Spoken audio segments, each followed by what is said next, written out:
بسم اللہ الرحمن الرحیم۔ کئی لڑکوں کی طرف سے یہ سوال ہوتا ہے کہ ہمیں نہیں پتہ چلتا کہ خارج ہونے والی رطوبت منی ہے یا نہیں، یعنی ہم اس کو احتلام سمجھیں یا نہ سمجھیں، اور اگر احتلام ثابت ہو جائے تو ایسی صورت میں پھر غسل کرنا واجب ہو جاتا ہے۔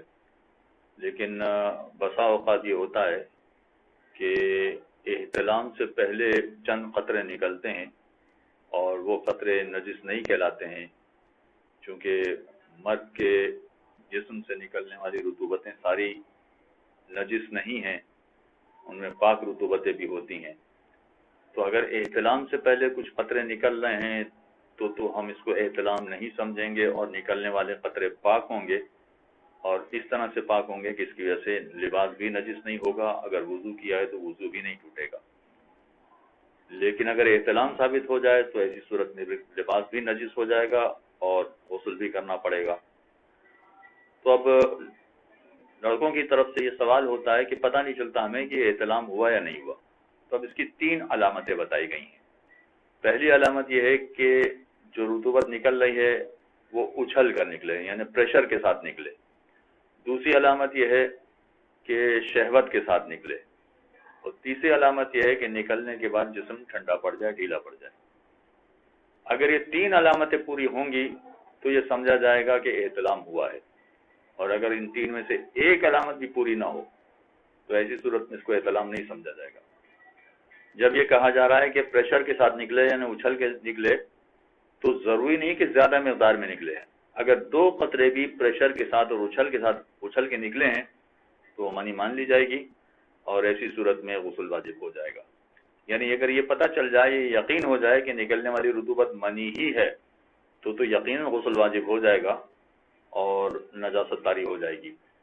لیکن شک کے عالم میں پتہ نہ چلے کہ نکلنے والی رطوبت منی ہے یا نہیں، تو پھر یہ 3 علامتیں ہیں، ان کے ذریعے سے چیک کیا جا سکتا ہے کہ احتلام مانا جائے یا نہ مانا جائے، اور اگر احتلام ہوا ہے تو ایسی صورت میں غسل کر کے ہی ساری عبادتیں انجام دینا پڑیں گی۔ اور اسی قسم کی علامتیں لڑکیوں میں بھی ہیں۔ اگر شدید شہوت کے ساتھ نکلنے والی رطوبت ہے تو اگر لباس کو لگ گئی ہے تو لباس نجس مانا جائے گا، اور ایسی صورت میں غسل بھی واجب ہو جائے گا۔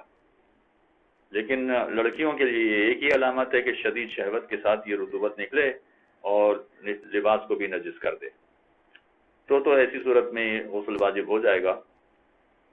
اور اگر فرض کیجیے کہ شدید شہوت کے ساتھ نہیں ہے، معمولی شہوت کے ساتھ ہے، تب بھی آیت اللہ سیستانی فرماتے ہیں کہ احتیاط واجب یہ کہ نکلنے والی رطوبت منی شمار ہوگی، یعنی غسل واجب ہو جائے گا لڑکیوں پر بھی۔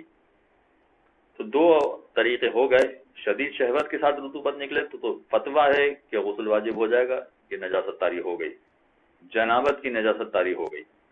اور اگر شدید شہوت کے ساتھ نہ ہو تو ایسی صورت میں احتیاط واجب یہ ہے کہ پھر بھی غسل واجب ہو جائے گا، اور احتیاط واجب میں دوسرے مجتہدین کی طرف رجوع کرنے کی گنجائش ہوتی ہے۔ پھر الگ الگ فتاویٰ ہیں، آپ جس کی طرف رجوع کرتے ہیں، جس کو فلا علم سمجھتے ہیں، ان کے فتوے کے مطابق عمل کرتے ہیں۔ صلی اللہ علی محمد وعلی اللہم صل علی